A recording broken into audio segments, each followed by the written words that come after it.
Na prática, e aí, a nossa região, como é que funciona? Joinville por ser úmida, também outras cidades aqui da nossa região.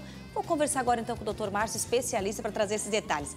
Quer dizer que a primavera realmente tem esse índice de aumentar as alergias, doutor? Boa tarde. Boa tarde, boa tarde. Tem mesmo. O que acontece? Essa época, além das flores, né, do pólen que a gente tem, de flores, gramas, e o crescimento é mais rápido das plantas, então a gente vai ter uma proliferação de pólen e quem tem essa alergia específica acaba sofrendo mais. Com o aumento da umidade, das temperaturas, você tem uma proliferação maior de ácaros, fungos e a pessoa começa a ter mais problemas, que é a causa de alergia mais frequente, a de ácaros, sabe? Por isso que nessa época, a primavera chegou, tem alguma alergia. Não é lenda, não é real. Exatamente, não é real. E não tem idade, né? Não tem idade, porque ela começa a se desenvolver, em geral, entre uns 2, 3 anos, às vezes até algumas crianças antes, e daí é para a vida inteira. A reportagem ele falou de rinite, mas existem outras também comuns nessa época? Tem. A rinite alérgica é muito comum, mas a gente vê muito frequente conjuntivite, a pessoa ter coceira, os olhos vermelhos, a dermatite atópica, quando você toca em algo que te dá alergia e você tem reação na pele, tá? Então, existem as alergias alimentares, que daí são específicos a outros tipos de alérgeno, tipo camarão, tudo. Então, só que essa época é muito comum, a de ácaro, fungos e pólen, por causa... Doutor, tocou na conjuntivite, eu vou até fazer um parênteses então, porque hoje de manhã o assunto eram muitas mães preocupadíssimas em sala de aula, que 1, 2, 3 filhos já apareceram, então também está ligada à primavera. Exatamente. Então, muitas pessoas às vezes acham que é uma conjuntivite viral, sabe? Não pode.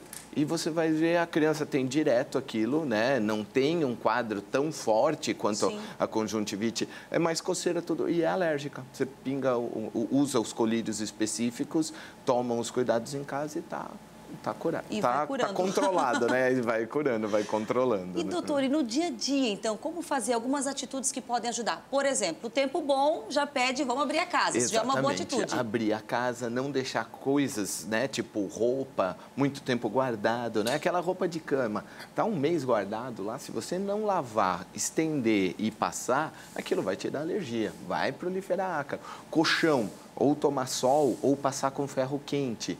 Remover cortina, tapete do quarto, principalmente. Quando for limpar a casa, evitar varrer ou usar aspirador de pó, porque apesar que acha que está limpando o pó, você está pulverizando para o ambiente. Passar direto um pano, então.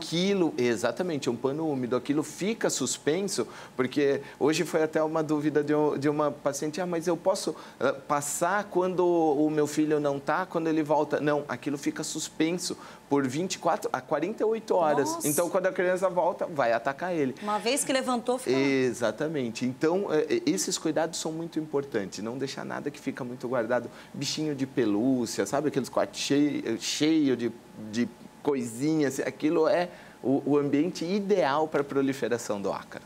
Melhor ambiente, melhor lugar para só proliferar. Exatamente. E, claro, em caso de dúvidas, né, procurar um especialista. Exatamente, porque daí a gente pode fazer o tratamento correto, usar as medicações e as orientações. Porque, às vezes, além de cuidar dessa parte de ambiente e tudo mais, precisa utilizar de algum medicamento. Quando tem a crise, quanto antes você entrar com a medicação para prevenir, para controlar, é melhor. Agora, chegando o verão, já dá uma aliviada, doutor? Diminui, mas assim, o problema da nossa região é que é muito úmida. Muito úmida. A nossa umidade é o lugar ideal para a proliferação de aquelas ites. Exatamente. Então, por exemplo, o seu guarda-roupa não pega sol, ele vai ter um lugar. Então, é um lugar que é propício para proliferar ácaros e fungos. Então, é tomar mesmo essas atitudes para ajudar. Doutor, muito obrigada pelos esclarecimentos. Acredito que muita gente assistindo agora agradece esses aprendizados, porque, olha, é muito úmido a nossa região mesmo, né? E quem tem crianças, isso é um adulto, né? É complicado, às vezes é tão complicado. Obrigada demais. E, doutor, uma ótima tarde. Eu que agradeço. Obrigada.